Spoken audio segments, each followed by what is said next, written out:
خواتین و حضرات السلام علیکم۔ پروگرام ہے نور حیات اور میں ہوں آپ کا میزبان ڈاکٹر آصف جان۔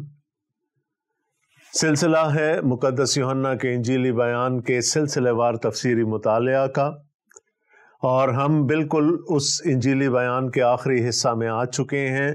پچھلے پروگرام میں ہم نے خداوند یسوع مسیح کی مصلوبیت پر غور کیا تھا کہ کیسے پیلاطس نے یسوع کو سپاہیوں کے حوالے کر دیا تاکہ وہ ان کو مصلوب کر سکیں، کیسے وہ ان کو لے کر چلے، لے گئے، اس مقام پر آ گئے جو کھوپڑی یا گلگتہ کہلاتی ہے۔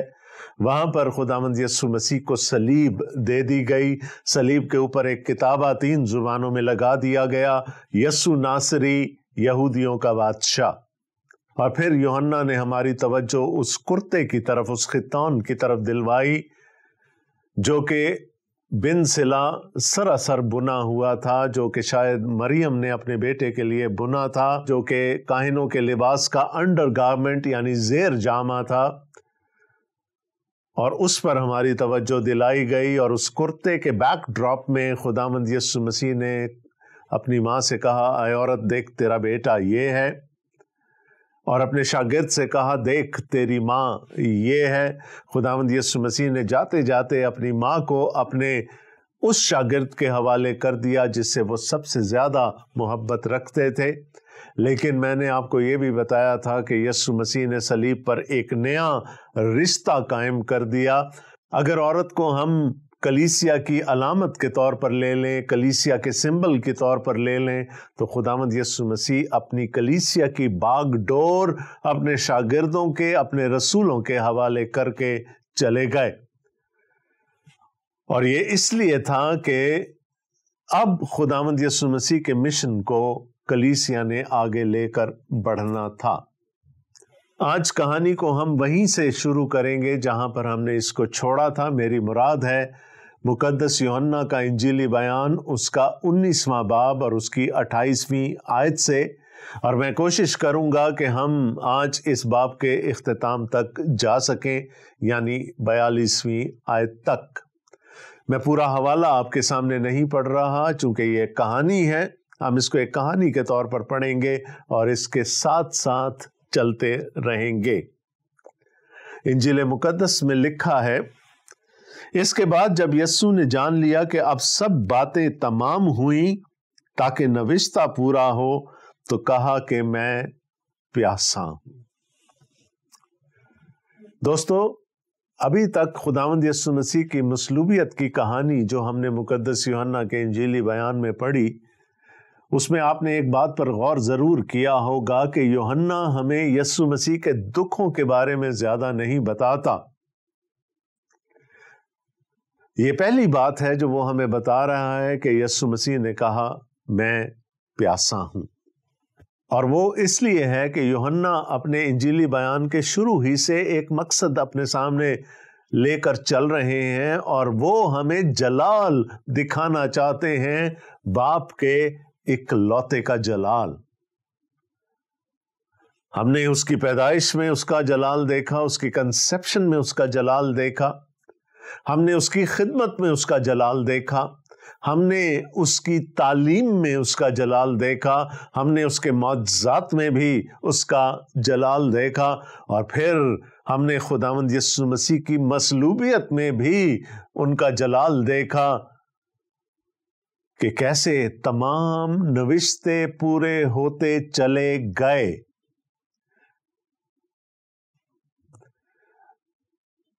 اور اب یوحنا ہمیں یہ بتا رہے ہیں کہ خداوند یسوع مسیح نے جب جان لیا کہ سب باتیں تمام ہوئیں، تو اس لیے کہ نوشتہ پورا ہو، خداوند یسوع مسیح نے کہا میں پیاسا ہوں۔ یقیناً ان کو جسمانی پیاس لگی ہوئی ہوگی۔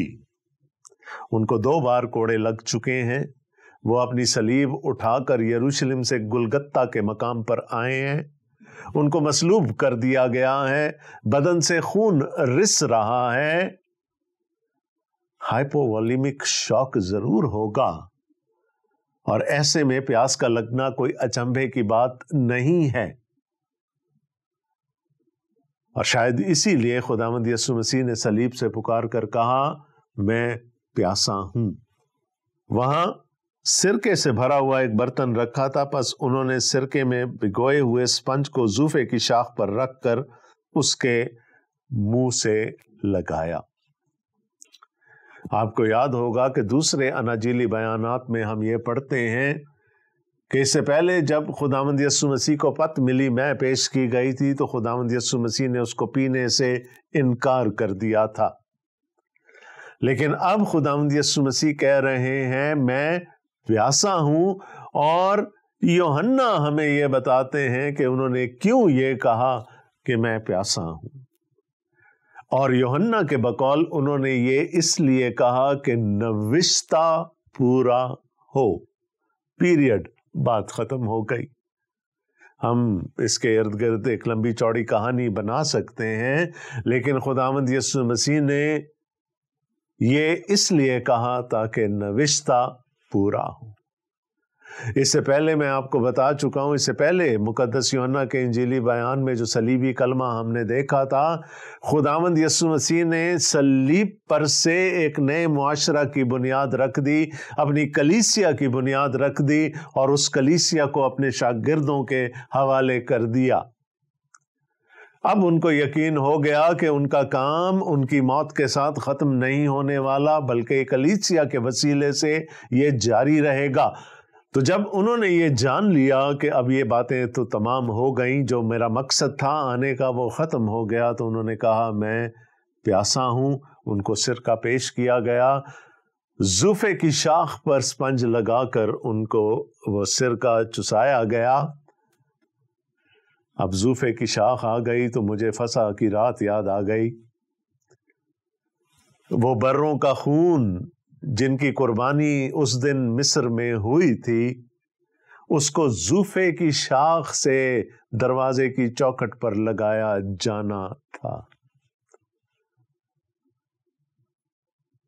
اور زبور نویس کہتا ہے تو اگر مجھے زوفے سے صاف کرے گا تو میں پاک ہوں گا۔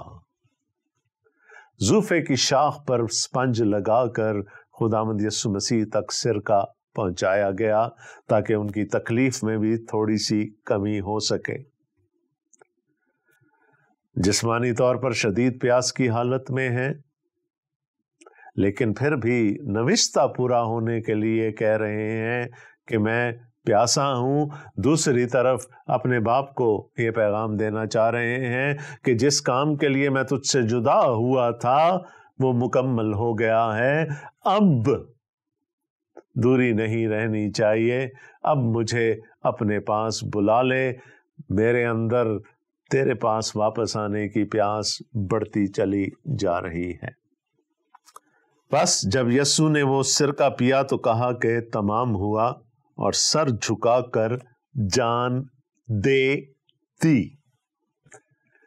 الفاظ قابل غور ہیں۔ لکھا ہے یسوع نے جب وہ سرکہ پیا تو سر جھکا کر، سر تسلیم خم کر کے، اپنے باپ کی فرما برداری میں، اپنے باپ کے سامنے سعادت مندی سے اپنی گردن جھکا کر اپنی جان دے دی۔ وہ جو سلطنت روم کے باغی ہوتے تھے، ان کی کوشش یہ ہوتی تھی کہ آخری وقت تک ان کا غرور اور ان کا تکبر نہ جائے، اور وہ آخری وقت تک اپنی گردن اکڑا کر رکھتے تھے تاکہ رومیوں کو یہ شائبہ تک نہ ہو کہ یہ ہمارے سامنے جھک گئے ہیں۔ لیکن یہاں پر سلطنت روم کا کوئی باغی نہیں ہے، یہاں پر کوئی ڈاکو نہیں ہے، یہاں پر تو خدا کا بیٹا ہے جس نے اپنے آپ کو قربان کر دیا ہے۔ وہ اپنے باپ کے سامنے اپنی گردن جھکا کر اپنی جان دیتا ہے۔ یوحنا ہمیں بتاتے ہیں کہ وہ اپنی موت میں بھی جلالی ہے، اور وہ کیوں جلالی ہیں؟ اس لیے کہ ان کو اپنی موت پر اختیار ہے۔ ان کی جان کسی نے لی نہیں ہے، انہوں نے اپنی مرضی سے اپنی جان دے دی۔ اس سے پہلے وہ کہہ چکے تھے مجھے اپنی جان دینے کا اور پھر اسے واپس لینے کا بھی اختیار ہے۔ تم اس ہیکل کو ڈھا دو، میں اسے 3 دن میں دوبارہ کھڑا کر دوں گا۔ اختیار ہے، صلیب پر بھی اختیار ہے۔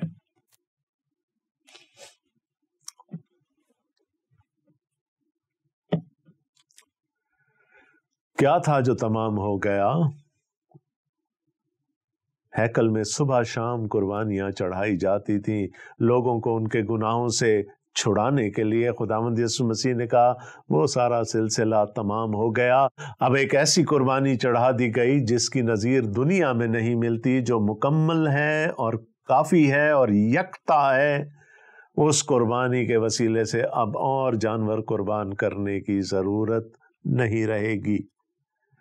17ویں باب میں ہم نے خداوند یسوع مسیح کی دعا کو دیکھا تھا، اور یسوع نے یہ کہا تھا، تو نے، یعنی انہوں نے اپنے باپ کو مخاطب کر کے کہا کہ تو نے جو کام مجھے کرنے کے لیے دیا تھا وہ میں نے پورا کر دیا، میں نے تیرا آخری اور حتمی مکاشفہ اپنے شاگردوں تک پہنچا دیا ہے، اب مجھے بلا لے، اب مجھے اس جلال سے جلالی کر دے جو ازل سے میں تیرے ساتھ رکھتا تھا۔ مورخین ہمیں یہ بتاتے ہیں کہ صلیب پر اکثر لوگ 4-4 5-5 دن لٹکے رہتے تھے اور وہ نہیں مرتے تھے۔ خداوند یسوع مسیح کو ابھی صلیب پر چڑھے ہوئے چند گھنٹے ہوئے ہیں، اور خداوند یسوع مسیح نے اپنی جان دے دی۔ اختیار ہے، ان کو اپنی موت پر بھی اختیار ہے۔ اب یہ تو تھی خداوند یسوع مسیح کی موت، مصلوب ہوئے اور مر گئے۔ اب انجیلی بیان کا اگلا حصہ ہمیں خداوند یسوع مسیح کی تدفین کے بارے میں بتاتا ہے۔ ان کی موت تو ایک گناہگار کی موت تھی، لیکن ان کی تدفین شاہی تھی، رائل تھی، ایک بادشاہ کے طور پر ان کو دفنایا گیا۔ آئیے ہم یہ بیان پڑھ لیتے ہیں۔ بس چونکہ تیاری کا دن تھا، یہودیوں نے پیلاطس سے درخواست کی کہ ان کی ٹانگیں توڑ دی جائیں اور لاشیں اتار لی جائیں تاکہ سبت کے دن صلیب پر نہ رہیں، کیونکہ وہ سبت ایک خاص دن تھا۔ بس سپاہیوں نے آ کر پہلے اور دوسرے شخص کی ٹانگیں توڑیں جو اس کے ساتھ مصلوب ہوئے تھے، لیکن جب انہوں نے یسوع کے پاس آ کر دیکھا کہ وہ مر چکا ہے تو اس کی ٹانگیں نہ توڑیں۔ سبت شروع ہونے والا ہے، چند گھنٹے رہ گئے ہیں۔ یہودیوں نے رومیوں سے یہ درخواست کی کہ جن کو صلیب دی گئی ہے ان کی ٹانگیں توڑ دی جائیں تاکہ وہ مر جائیں، تاکہ وہ سبت کے دن صلیب پر لٹکے نہ رہیں۔ کیا ہو جاتا اگر وہ سبت کے دن صلیب پر لٹکے رہ جاتے؟ زیادہ سے زیادہ یہی ہوتا کہ مر جاتے، شاید ان کو اتارا نہ جاتا صلیب سے، ان کی لاشوں کو پرندے کھانا شروع کر دیتے۔ لیکن یہ بڑے شریعت کے پابند یہودی ہیں نا، اور شریعت کہتی ہے کہ جس کو پھانسی دی جائے، جو لکڑی پر لٹکایا جائے، وہ ملعون ہے، اس کی موت لعنتی ہے، اور ایسے شخص کو رات بھر کے لیے صلیب پر یا پھانسی کی حالت میں نہ چھوڑا جائے، بلکہ اس کو مغرب سے پہلے دفن کر دیا جائے۔ اور یہ کیوں؟ اس لیے کہ اس زمین پر جو خدا نے ان کو دی تھی، خدا کی لعنت نہ ہو۔ تو ایک لعنتی موت اس ملک کے لیے لعنت کا باعث بن سکتی تھی، اس لیے انہوں نے درخواست کی کہ سبت سے پہلے ان کو مار ڈالا جائے تاکہ یہ صلیب سے اتارے جائیں۔ شریعت کی اتنی پاسداری ہے، لیکن ایک بے گناہ کو موت کے منہ میں دھکیل چکے ہیں۔ دوستو، صلیب پر لٹکا ہوا شخص اپنے بازوؤں کے زور سے لٹکا ہوتا تھا اور جسم نیچے ڈھلکنا شروع ہو جاتا تھا، اور ایسی حالت میں سانس لینا ناممکن ہو جاتا تھا۔ تو صلیب پر لٹکے ہوئے اشخاص کیا کرتے تھے؟ وہ اپنی ٹانگوں کے زور سے اپنے آپ کو اوپر کرتے تھے تاکہ سانس لے سکیں۔ تو جب وہ بہت دیر لٹکتے رہتے تھے اور نہیں مرتے تھے تو ان کی ٹانگیں توڑ دی جاتی تھیں تاکہ ٹانگوں کے زور سے یہ اپنے آپ کو اٹھا نہ سکیں اور سانس نہ لے سکیں۔ اور جب ایک دفعہ ٹانگیں توڑ دی جاتی تھیں، موت یقینی ہوتی تھی۔ بہت سے لوگ یہ نکتہ اٹھاتے ہیں کہ یسوع مسیح صلیب پر مرے نہیں تھے۔ وہاں جو لوگ موجود ہیں وہ نہایت تجربہ کار ہیں۔ ایک صوبیدار بیٹھا ہے تاکہ وہ اس سارے معاملے پر نظر رکھ سکے۔ وہ سپاہی ہیں جنہوں نے سینکڑوں لوگوں کو صلیب دی ہوگی۔ ان کو پتہ چل جاتا ہوگا کہ کون زندہ ہے اور کون مردہ ہے۔ لکھا ہے یسوع کے دائیں بائیں جو لوگ مصلوب کیے گئے تھے انہوں نے ان کی ٹانگیں توڑ دیں تاکہ وہ مر جائیں۔ یہ اس بات کا ثبوت تھا کہ وہ اس وقت تک زندہ تھے۔ لیکن جب وہ خداوند یسوع مسیح کے پاس آئے تو خداوند یسوع مسیح کو مرا ہوا پایا، اس لیے لکھا ہے کہ انہوں نے ان کی ٹانگیں نہ توڑی۔ یاد ہے نا کہ فسح کے برے کی ہڈیاں نہیں توڑی جاتی تھی۔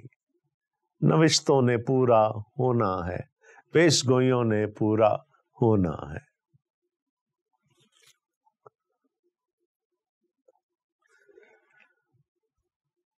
لیکن جیسے میں نے پہلے کہا، تجربہ کار لوگ ہیں، ایک پروٹوکول موجود ہے، ایک SOP ہے کہ کیسے اور کب صلیب سے کسی کو اتارنا ہے۔ ابھی موت کا لٹمس ٹیسٹ باقی ہے۔ یسوع کی ٹانگیں تو نہ توڑی گئیں لیکن اس کے پہلو کو چھیدا گیا اور لکھا ہے فی الفور خون اور پانی بہہ نکلا۔ وہ نیزہ شاید یسوع کے دل تک پہنچ گیا۔ یہ لٹمس ٹیسٹ تھا موت کا، یہ جاننے کے لیے کہ وہ شخص حتمی طور پر مر چکا ہے یا نہیں۔ اس کے پہلو کو چھیدا جاتا تھا، یسوع کا پہلو بھی چھیدا گیا، اور اس کے بعد تو پھر اگر وہ پہلے زندہ بھی تھا تو اب کوئی امکان نہیں رہ جاتا کہ وہ زندہ رہے۔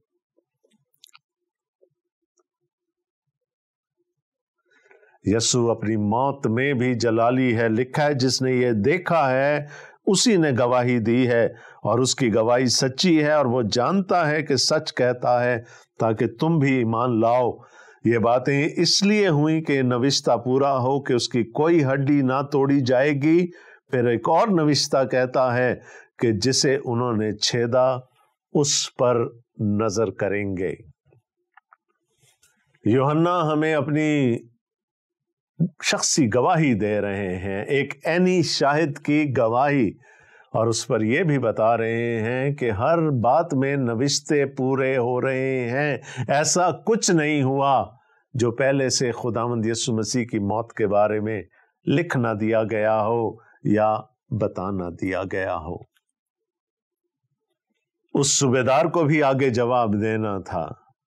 اس نے جان لیا کہ یہ شخص مر چکا ہے، تو بھی اس نے اپنا پروٹوکول پورا کیا۔ اس نے یسوع کا پہلو چھدوایا تاکہ اس کی موت بالکل یقینی ہو جائے۔ اب موت تو ہو گئی، اب رہ گئی تدفین۔ میں نے آپ کو کہا تھا کہ یسوع مسیح اپنی موت میں بھی جلالی تھا، اگرچہ کہ اس کی موت ایک گناہگار کی موت تھی، لیکن اب ہم تدفین پر نظر کریں گے جو ایک بادشاہ کی تدفین ہمیں نظر آتی ہے۔ اور شاید یہ بھی خدا کا منصوبہ تھا کہ یسوع کے اپنے شاگرد یا اس کے اپنے خاندان کے لوگ یسوع کی تدفین نہ کرتے، کیونکہ پھر تو ایک بڑا ہی کی طرح، ایک غریب شخص کی طرح یسوع کی تدفین ہوتی۔ اب ایک شخص منظر عام پر آ گیا۔ ان باتوں کے بعد ارمتیا کے رہنے والے یوسف نے، جو یسوع کا شاگرد تھا لیکن یہودیوں کے ڈر سے خفیہ طور پر، پلاطس سے اجازت چاہی کہ یسوع کی لاش لے جائے۔ پیلاطس نے اجازت دی، پس وہ آ کر اس کی لاش لے گیا۔ تو یسوع کے صرف وہی شاگرد نہیں تھے جو یسوع کے پیچھے چلتے تھے، اور بھی بہت سارے لوگ یسوع پر ایمان لا چکے تھے، لیکن وہ اپنے سٹیٹس کی وجہ سے، اپنے رتبے کی وجہ سے، اپنے مرتبے کی وجہ سے شاید اعلانیہ طور پر اپنے آپ کو یسوع کا شاگرد ظاہر نہیں کرنا چاہتے تھے۔ آج بھی یسوع کی صرف وہی کلیسیا نہیں ہے جو ہمیں گرجا گھروں میں نظر آتی ہے۔ بہت سارے لوگ ہیں جو گرجا گھروں سے باہر ہیں لیکن ایمان لا چکے ہیں۔ ارمتیہ کے یوسف کا ذکر یہاں آ گیا۔ یقیناً وہ کوئی بارسوخ شخص ہے۔ وہ پیلاطس کے پاس گیا، اس نے یسوع کی لاش مانگی، پیلاطس نے وہ لاش اس کو دے دی اور وہ اس کو لے گیا۔ اور ایک اور شخص کا ذکر یہاں پر آ گیا، لکھا ہے اور نکودیمس بھی آیا جو پہلے یسوع کے پاس رات کو گیا تھا، اور 50 سیر کے قریب مر اور عود ملا ہوا لایا۔ نکودیمس کو ہم جانتے ہیں، ہماری ملاقات اسے اسی انجیلی بیان کے 3 باب میں ہوئی تھی۔ اس وقت وہ یہ کنفرم کرنے آیا تھا کہ گویا یسوع ہی مسیح ہیں یا نہیں۔ اس کا مطلب کیا ہے کہ وہ سائیڈ لائن سے یسوع کو دیکھتا رہا ہے، وہ اس کی پوری خدمت کا جائزہ لیتا رہا ہے، اور جب خداوند یسوع مسیح کی مصلوبیت اور اس کی موت میں بھی اس کو اکلوتے کا جلال نظر آ گیا، تو اب وہ بھی باہر آ گیا۔ برملا وہ بھی یسوع کو دفنانے کے لیے آ گیا اور خالی ہاتھ نہیں آیا، 50 سیر مسالے ساتھ لے کر آیا۔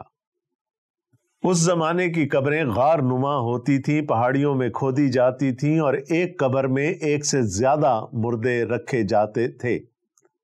قبروں کے اندر شیلف بنا دیے جاتے تھے اور ان شیلفوں پر مردوں کو رکھا جاتا تھا، اور جب ان کا بدن گل سڑ جاتا تھا اور صرف ہڈیاں باقی رہ جاتی تھیں تو ان ہڈیوں کو جمع کر کے ایک چھوٹے صندوقچے میں رکھا جاتا تھا جس کو سارکوفیگس کہا جاتا تھا، اور پھر جب جگہ خالی ہو جاتی تھی تو کوئی اور نیا مردہ وہاں پر دفنانے کے لیے لایا جاتا تھا۔ اور چونکہ وہاں پر ایک سے زیادہ مردے ہوتے تھے اور لوگ اندر باہر آیا جایا کرتے تھے، تو مر اور عود کو ملا کر مسالے بنائے جاتے تھے اور ان کو ان کے بدنوں پر لگایا جاتا تھا تاکہ تعفن نہ اٹھے، بدبو کم سے کم ہو۔ 50 سیر مسالہ، آج کے حساب سے میں بات کروں تو 100 کلو سے زیادہ مسالہ نکودیمس لے کر آ گیا۔ اب یہ ایک دن میں تو اکٹھا ہو نہیں سکتا۔ غالباً یوسف اور نکودیمس دونوں عمر کے اس حصے میں تھے کہ وہ اپنی اپنی موت کی تیاری کر رہے تھے۔ ایک نے اپنے لیے قبر کھدوا رکھی تھی، دوسرے نے اپنے لیے مسالے جمع کر رکھے تھے، لیکن جب یسوع کی موت ہوئی تو ارمتیہ نے اپنی قبر دے دی، اور نکودیمس جو شاید مسالے اس نے اپنے لیے جمع کر رکھے تھے وہ یسوع کی تدفین کے لیے لے آیا۔ سوچیں، 100 کلو مسالہ یسوع کے بدن پر لگایا گیا۔ اگر اس سے پہلے موت نہیں ہوئی تھی تو اس مسالے کے وزن ہی سے موت ہو گئی ہوگی۔ مسالہ تو نتنوں میں بھی گھس گیا ہوگا، منہ پہ بھی لگ گیا ہوگا، سانس لینے کی جگہ بھی شاید نہ چھوڑی گئی ہوگی۔ تو اس لیے وہ لوگ جو یہ کہتے ہیں کہ یسوع مسیح مرے نہیں تھے، ان کو کم از کم مقدس یوحنا کا انجیلی بیان پڑھ لینا چاہیے۔ 100 کلو عود اور مر خداوند یسوع مسیح کے بدن پر لگایا گیا، اور شاید آج کے حساب سے اس کی قیمت اربوں میں ہو۔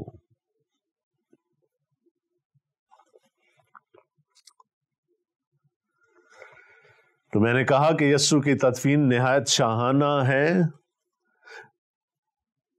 بہت سارا مسالہ لگا دیا گیا، پس انہوں نے یسوع کی لاش لے کر اسے سوتی کپڑے میں خوشبودار چیزوں کے ساتھ کفنایا، جس طرح کے یہودیوں میں کفن کا دستور تھا۔ اور جس جگہ وہ مصلوب ہوا وہاں ایک باغ تھا، اور اس باغ میں ایک نئی قبر تھی جس میں کبھی کوئی نہ رکھا گیا تھا۔ بس انہوں نے یہودیوں کی تیاری کے دن کے باعث یسوع کو وہیں رکھ دیا، کیونکہ یہ قبر نزدیک تھی۔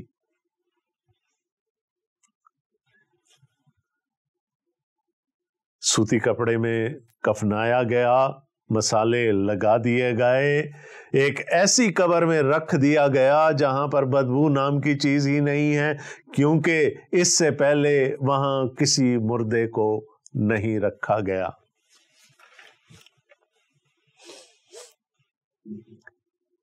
اور سوچیں وہ قبر کیا کہتی ہوگی کہ ایک ہی مردہ آیا تھا، وہ بھی زیادہ دیر نہیں ٹکا، چلا گیا، اور پھر وہاں تو ہمیں معلوم ہے کہ بعد میں ایک گرجا گھر تعمیر ہو گیا۔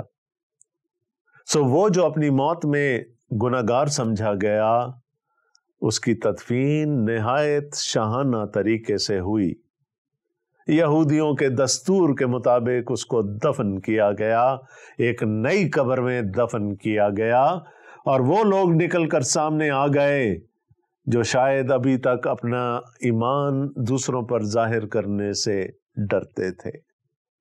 یسوع کی تصلیب بھی جلالی تھی، یسوع کی موت بھی جلالی تھی، اس کی تدفین بھی جلالی ہے، اور آگے چل کر ہم دیکھیں گے کہ اس کا جی اٹھنا بھی جلالی ہے۔ دوستو، کہانی اب ایک ایسے موڑ پر پہنچ گئی ہے کہ جہاں سے اب ایک اور ٹوسٹ آئے گا کہانی میں، اور وہ ہے خداوند یسوع مسیح کا مردوں میں سے جی اٹھنا، یعنی قیامت المسیح۔ چونکہ وہ ایک علیحدہ موضوع ہے، میں آج اس کو آپ کے سامنے نہیں رکھنا چاہتا۔ خداوند نے زندگی دی تو اگلے پروگرام میں ہم اس پر نظر کریں گے۔